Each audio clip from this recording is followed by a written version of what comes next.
اب موجودہ army chief ہیں جنرل قمر جاوید باجوہ اس کو ایکسٹینشن دیا جائے اور نئے آرمی چیف کا تقرر جو ہے وہ 6 ماہ تک مؤخر کیا جائے اور 6 ماہ تک اسمبلیوں کو تحلیل رکھا جائے اور ایک کیئر ٹیکر سیٹ اپ تشکیل دیا جائے۔ یہ حیران کن بات ہے کہ 6 ماہ کے لیے کیئر ٹیکر سیٹ اپ جو کبھی نہیں ہوا، کیونکہ according to the constitution caretaker setup only for the 90 days ہوتا ہے، اس کا کام انتخابات کروانا ہوتا ہے اور کیئر ٹیکر سیٹ اپ کبھی بڑے فیصلے کرنے کا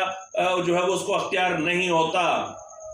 تو ناظرین، نواز شریف نے 2 ٹوک الفاظ میں کہا کہ ہم گند بھی اٹھائیں، اپنی سیاسی ساکھ کو بھی نقصان پہنچائیں اور پھر اس کا فائدہ اگر اسٹیبلشمنٹ عمران خان کو پہنچانا چاہتی ہے تو پھر یہ بہت تکلیف کی بات ہے اور ایسا ہرگز نہیں ہونے دیا جائے گا۔ جو عمران خان سے ڈر رہے ہیں وہ عمران خان سے ڈرتے رہیں، جو عمران خان سے گھبرا رہے ہیں وہ عمران خان سے گھبراتے رہیں۔ عمران خان کو آ کر اسلام آباد کا گھیراؤ کرنا ہے تو کرنے دیں، آپ وہ راستہ اختیار کریں جو آپ کو آئین اجازت دے رہا ہے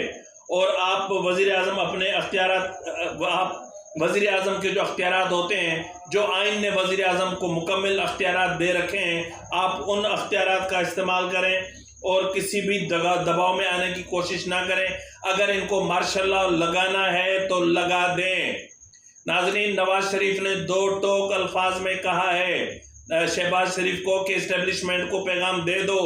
کہ جو پچھلی کور کمانڈرز کانفرنس سے جو آپ کے پیغام ہمیں موصول ہوئے ہیں اس کا جواب ہے یہ کہ اگر آپ کو مارشل لاء لگانا ہے تو آپ لگا دیں، ہم ماورائے آئین کوئی قدم نہیں اٹھائیں گے۔ چیف آف آرمی اسٹاف کو ایکسٹینشن نہیں ملے گا اور نہیں ملے گا، کیونکہ اس کی نہ تو آئین اجازت دیتا ہے اور نہ ہی جو ہے وہ ایسی کسی روایت کو رہنا چاہیے۔ تاہم انہوں نے شہباز شریف سے یہ بھی کہا ہے کہ جا کے پارلیمنٹ میں ایک بل پیش کریں اور اس بل کے تحت جو ہے وہ ایسی کسی بھی ایکسٹینشن پر آئندہ کے لیے پابندی عائد کر دیں کہ آئندہ ہر کوئی اپنی مدت پوری کرے گا اور ایز پر سینیارٹی لسٹ جو ہے وہ چیف آف آرمی اسٹاف کی تعیناتی ہوگی اور جو بھی وزیر اعظم ہوگا وہ کسی بھی چیف آف آرمی اسٹاف کو ایکسٹینشن دینے کا متعامل نہیں ہو سکے گا۔ ناظرین، یہاں پر میں آپ کو یہ بھی بتاتا چلوں کہ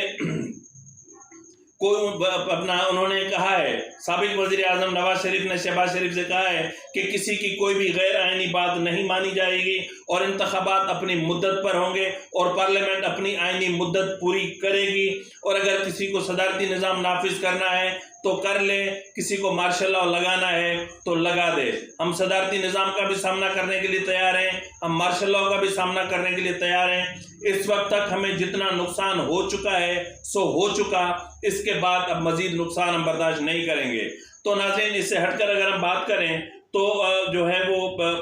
نئے چیف آف آرمی اسٹاف کے حوالے سے 2 مرتبہ وزیر اعظم آفس کی طرف سے جو ہے وہ سمری مانگی گئی ہے، تاہم جو وزارت دفاع ہے یعنی سیکریٹری دفاع کی طرف سے تاحال سمری موو نہیں کی گئی۔ نئے چیف آف آرمی اسٹاف کی سمری تاحال وزیر اعظم ہاؤس کو یا وزیر دفاع کو موصول نہیں ہوئی ہے۔ یہ انتہائی تشویشناک بات ہے۔ اس کا مطلب یہ ہے کہ اس کے پیچھے کچھ ہے، تو آخر کوئی تو چیز ہے جس کی پردہ داری ہے۔ اس کا مطلب یہ ہے کہ اسٹیبلشمنٹ ہر صورت میں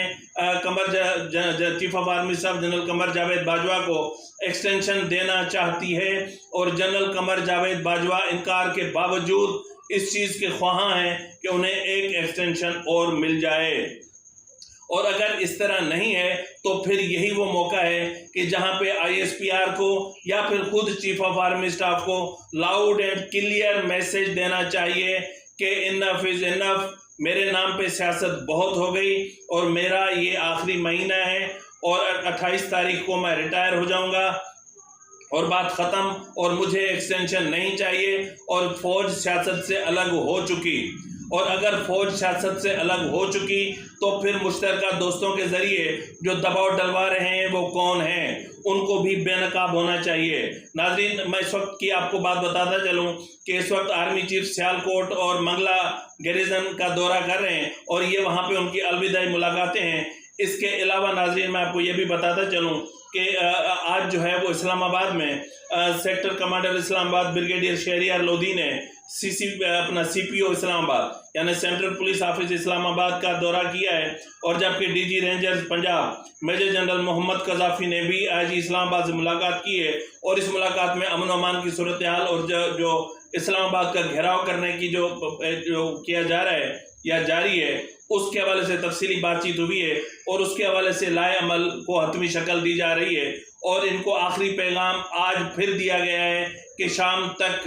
شام تک یہ دھرنے احتجاج ختم کر دیں اور راستے کلیئر کر دیں، بصورت دیگر پھر قانون اپنی حرکت میں آئے گا اور قانون اپنا راستہ خود بنائے گا۔ ناظرین، جس طرح میں نے پہلے کہا کہ کل تک 3 لوگ اسٹیبلشمنٹ سے ان کے قریبی تعلقات ہونے کی وجہ سے عمران خان کی آنکھ کا کانٹا بنے ہوئے تھے، لیکن آج وہی 3 لوگ عمران خان کی آنکھ کا تارا بنے ہوئے، جن میں سابق وزیر دفاع پرویز خٹک اور سابق وزیر خارجہ شاہ محمود قریشی اور سابق وفاقی وزیر اسد عمر شامل ہیں۔ تو کل تک ان کا تعلق تھا اسٹیبلشمنٹ سے، اور آج بھی اس وقت بھی جب یہ صورتحال بگڑ رہی تھی اور اسٹیبلشمنٹ سے کچھ نہ کچھ تعلقات بہتر تھے، تب بھی یہ جا کے خود کو عمران خان کا متبادل کر کے پیش کرتے تھے، اور آج بھی وہ متبادل کے طور پر کنٹینر پر کھڑے ہوئے اور عمران خان زمان پارک لاہور میں بیٹھا ہوا ہے۔ تو اس کا مطلب یہ ہوا کہ یعنی جو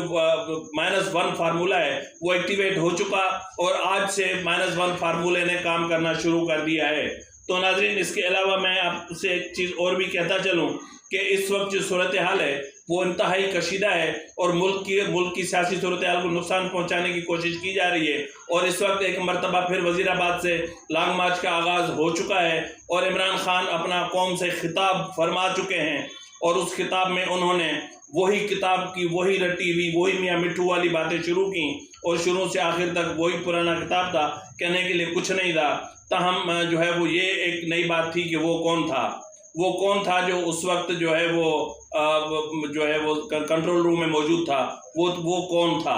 تو بھائی وہ کون تھا وہ تمہیں پتا، اور عوام کو کم سے کم اس وقت جان بخشی کر دیں، اور عوام کے لیے اتنا عذاب مت پیدا کریں۔ اور آپ کو